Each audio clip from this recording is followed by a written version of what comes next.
The street has been torn open down the middle of the avenue, and down in the cut men are swinging picks into rock that is older than the continent itself.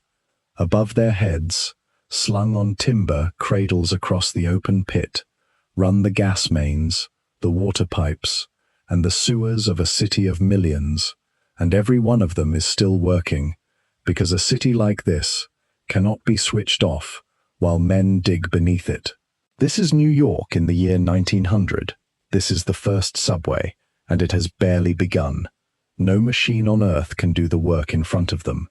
There is no powered digger, no boring machine, nothing built that can chew through the hardest stone on the island, or hold back the water that floods into the ground the moment it is opened. What they have is a pick, a shovel, a stick of dynamite, and a man willing to stand at the bottom of the cut while the whole living weight of the street leans in around him. 9 miles of tunnel have to be driven through that rock, and through ground so soaked it runs like a stream, under streets that will not fall silent for a single hour. It will take more than 4 years, and it will be done almost entirely by hand. What those men built is still down there under the pavement. You ride through part of it today without knowing that the tunnel around you was cut with hand drills and black powder by laborers who earned about $2 a day, men whose names were never written down. If this story is touching your heart, take a moment to hit that like button and subscribe. Drop a comment and let me know where you're watching from.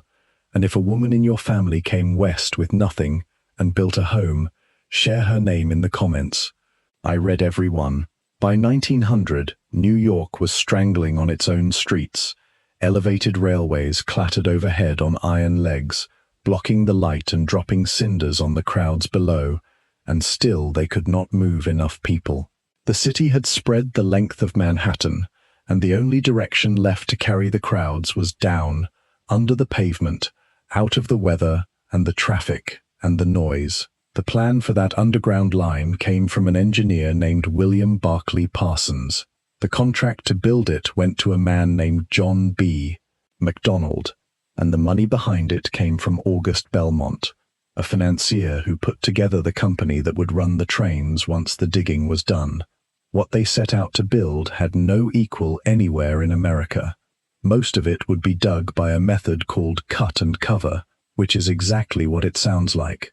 You open the street from above, you dig your tunnel in the trench, and then you close the street back over the top of it. Where the land rose in the north of the island, the ground was too high and too solid for that, and there the men would have to drive a true tunnel deep through the rock. The work fell to tens of thousands of laborers, a great many of them Italian immigrants, along with Irishmen and others who took the roughest jobs the city had. Roughly $2 bought a day of their labor. Their tools were a pick, a shovel, a crowbar, a hand drill, and a hammer. For the rock they had black powder and dynamite. For hauling they had horses and carts, and for lifting the broken stone and setting the heavy steel they had hoists and derricks driven by steam. But no engine dug the tunnel. The digging was muscle, all of it. The work began at the surface. Surveyors marked the line straight down the center of the avenue, and then the crews tore up the pavement and exposed what lay beneath it. Under any city street runs an entire second city of pipe and conduit, gas mains and water lines, sewers, steam pipes, telegraph and electric cables, all of it packed together in the dark. None of it could be shut off. Cut the water main and a neighborhood goes dry.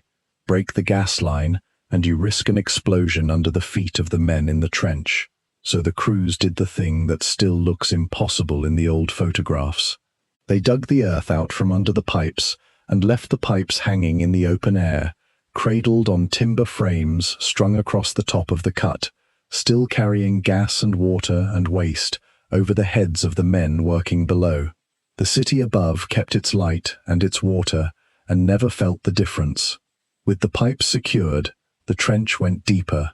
As the walls of the cut rose around them, the men drove heavy timber planking down along both sides and braced it across with beams, because loose earth wants to slide back into any hole you dig, and a wall of wet sand coming down on a man will bury him before he can climb out.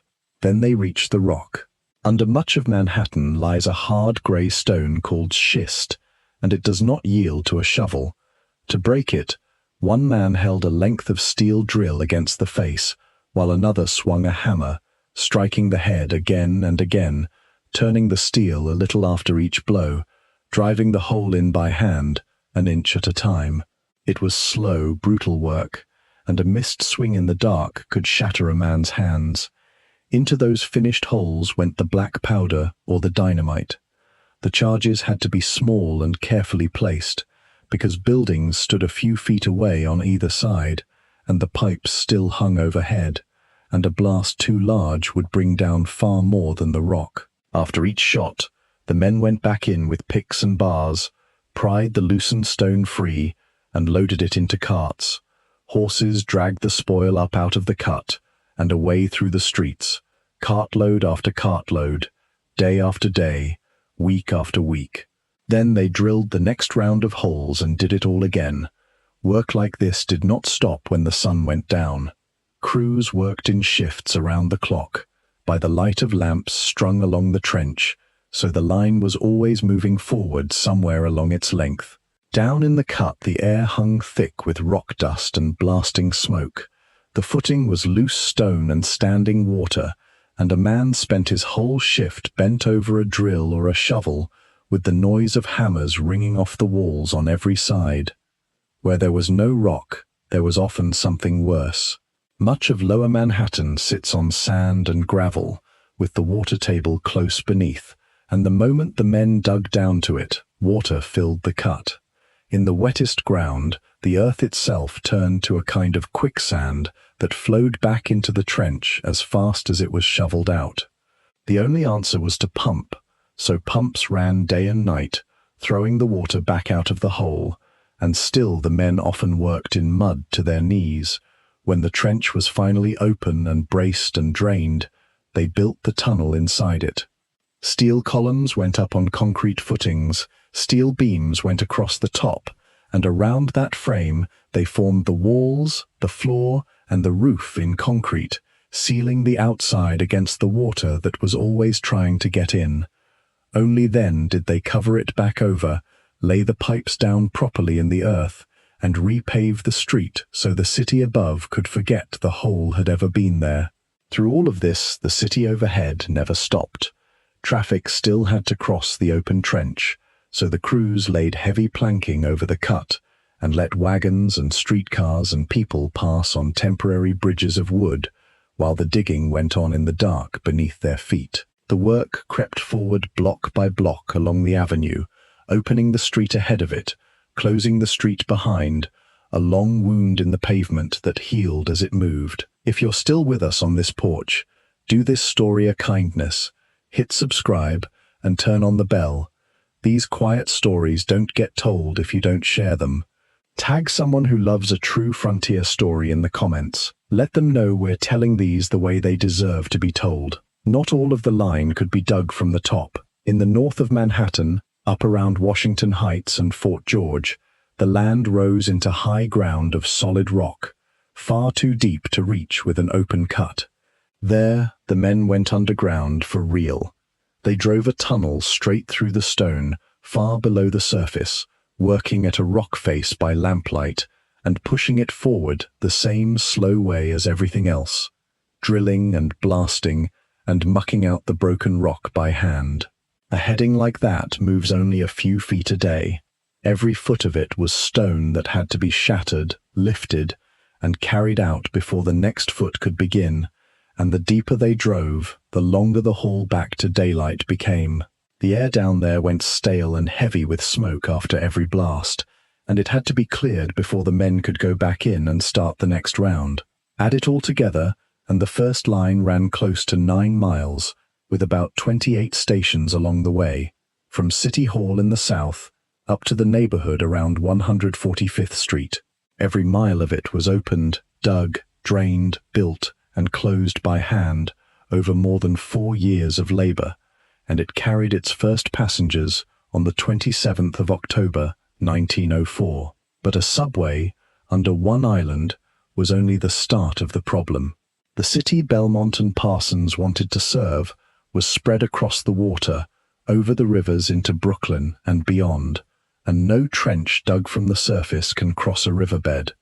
To reach the far shore, the men had to go under the water itself, and that work belonged to a breed of tunnel worker the city came to call Sandhogs.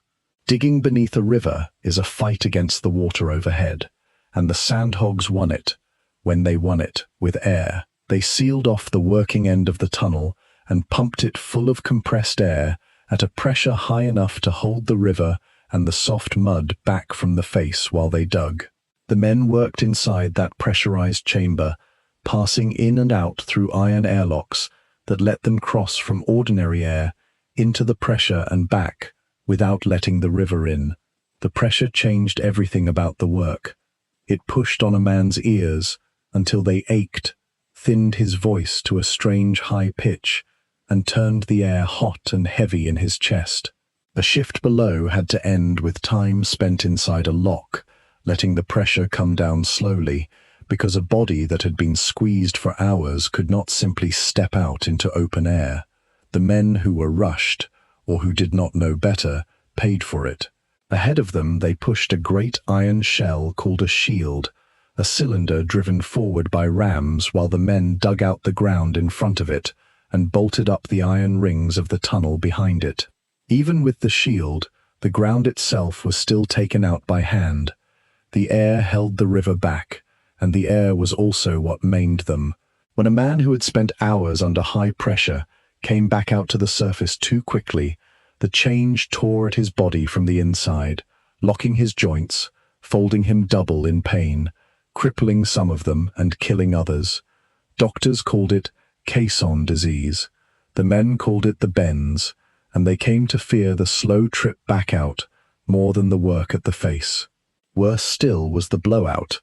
If the compressed air found a soft spot in the riverbed above, it would tear through and escape upward in a roar, and once the air was gone, the water came down into the tunnel behind it. A blowout could seize a man and drive him up through the mud and out into the river above. Now and then, against everything, one of them broke the surface, still alive. This was the drowning ground, the far edge of what the whole project asked of the men who dug it, working under a river in a shell of pressed air, with the water leaning on the roof the entire time, waiting for a weakness. The cost of all of it was paid in bodies, though no one ever kept a careful count of every man. Along the open cuts, charges went off before they should have, timber sheeting failed, and walls of earth came down. Men were struck by falling rock and swinging steel, and some were caught and drowned when water broke into a trench faster than they could climb out of it. In the river tunnels, the bends took its steady toll, year after year, on men who never fully understood what the pressure was doing to them until it had already done it. This was ordinary work in that era, dangerous in ways that were simply accepted as part of the wage, and the men went down into the cut and into the pressure anyway, because $2 for a day was more than most of them could earn any other way in a hard time. The methods that built that first subway did not last. The hand drill gave way to powered rock drills, and then to the great boring machines that grind a full tunnel out of solid ground in one continuous pass, turning weeks of drilling and blasting into steady mechanical progress. The open trench and the timber bracing gave way to modern shields and machines that hold the earth back and dig it at the same time. No crew today opens a subway heading with a hammer and a length of steel, and yet the work those men did is still here, still carrying the city on its back. The tunnels they cut with hand tools under the streets of Manhattan are the same tunnels that carry trains beneath the city right now. More than 120 years later, the trade did not die either. The Sandhogs are still down there under New York, driving the deep water tunnels and transit tunnels that keep the city fed and moving, and they still call themselves by the old name. Every day, without a thought, millions of people ride through rock that was broken open by hand, in the dark, under a city that never once learned the names of the men who dug it out. Thank you for staying until the last word. If this story moved you, the next one is already up on your screen. Go give it a watch. And if you haven't yet, subscribe and join the porch. We're telling stories about women who carried more than the world ever knew. See you in the next one.